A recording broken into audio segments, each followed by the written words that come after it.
Welcome back to History Unearthed. Today, we're diving into one of the most controversial chapters of medieval history, the Crusades.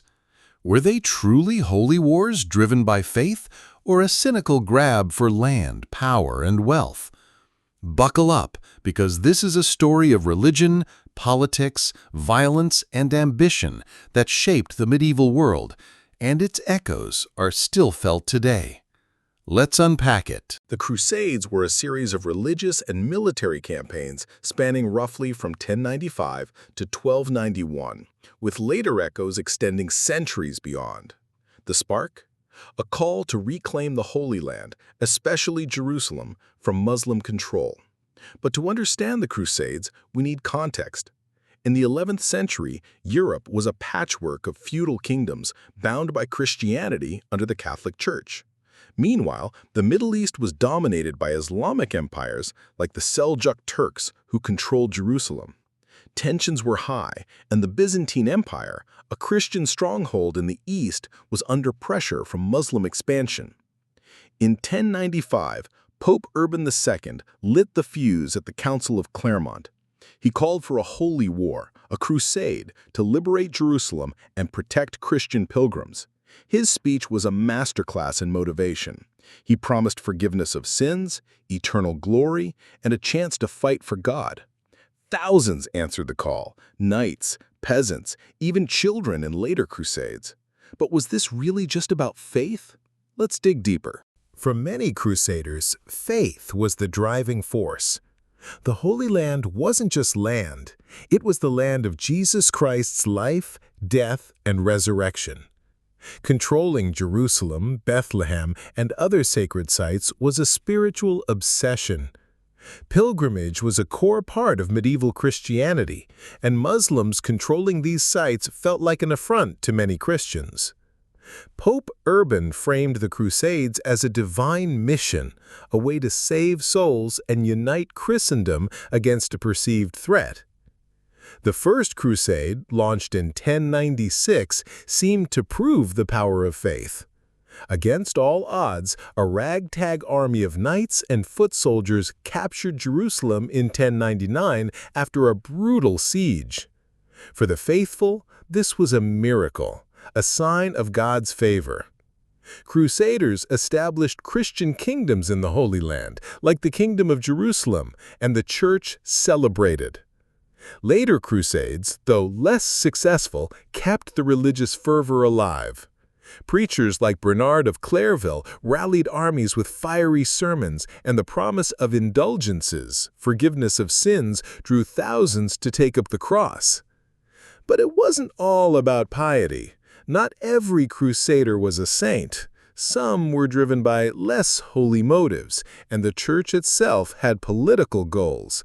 Let's look at the other side. While faith was a powerful motivator, the Crusades were also about power, wealth, and land. Europe in the 11th century was crowded with ambitious nobles and landless knights. The Holy Land offered a chance to carve out new territories. Younger sons who wouldn't inherit family estates saw the Crusades as a ticket to glory and riches. The First Crusade alone created 4 crusader states, where European nobles became kings and lords overnight. Then there's the economic angle.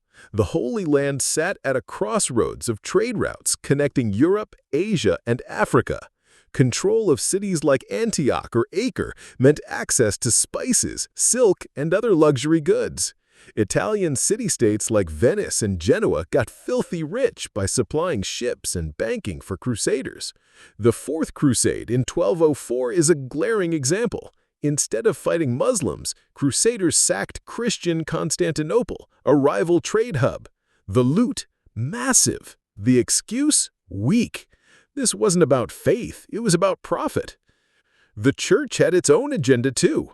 Popes like Urban II and Innocent III used the Crusades to consolidate power and expand their influence.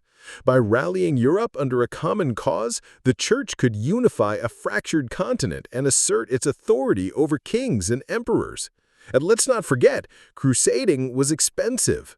The church and nobles often taxed peasants or seized land from enemies to fund these wars. Sounds less like a holy mission and more like a medieval power grab, right? So, holy war or land grab? The truth is messy.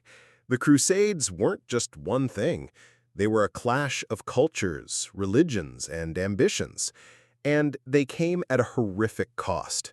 The Siege of Jerusalem in 1099 ended in a massacre of Muslims and Jews. Later Crusades saw atrocities on both sides.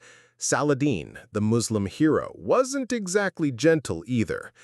Entire communities were displaced, and the scars of these wars fueled centuries of mistrust between Christians and Muslims. But it wasn't black and white. Muslims and Christians sometimes coexisted peacefully in the Holy Land, trading and even forming alliances. Some crusaders, like Richard the Lionheart, respected their foes and negotiated truces. Meanwhile, back in Europe, the Crusades sparked cultural exchange. Think Arabic numerals, new spices, and advances in architecture. They also inspired later movements, like the Reconquista in Spain, and even modern colonial ideologies. The Crusades weren't just about 200 years, they reshaped the world.